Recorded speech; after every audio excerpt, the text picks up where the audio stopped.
aucun texte du Nouveau Testament n'a donné à Jean-Baptiste le titre de prophète. Mais sa ressemblance avec les prophètes de l'Ancien Testament est saisissante, à commencer par ses vêtements.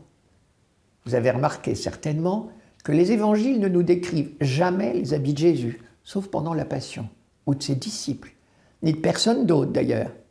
En revanche, les deux évangiles de saint Matthieu et saint Marc disent « Jean avait un vêtement de poil de chameau et une ceinture de cuir autour des reins.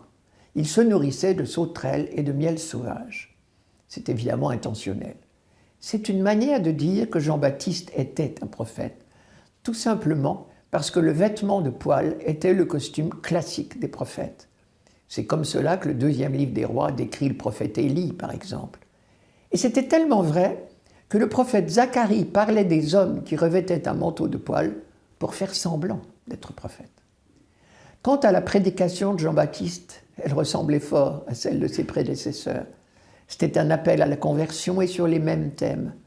C'est-à-dire, ne croyez pas vous faire bien voir de Dieu en faisant de belles cérémonies au temple, sans vous préoccuper des pauvres et des malheureux. Et rappelez-vous ce qu'il disait aux gens qui lui demandaient le baptême. Si quelqu'un a 2 tuniques, qu'il partage avec celui qui n'en a pas. Si quelqu'un a de quoi manger, qu'il fasse de même.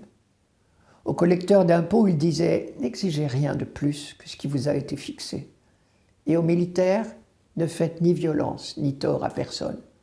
Cela ressemblait étrangement au discours des prophètes de l'Ancien Testament. D'ailleurs, les 3 évangiles synoptiques citent Isaïe à son propos et reconnaissent que sa mission lui a été confiée. Il ne se l'est pas attribuée lui-même.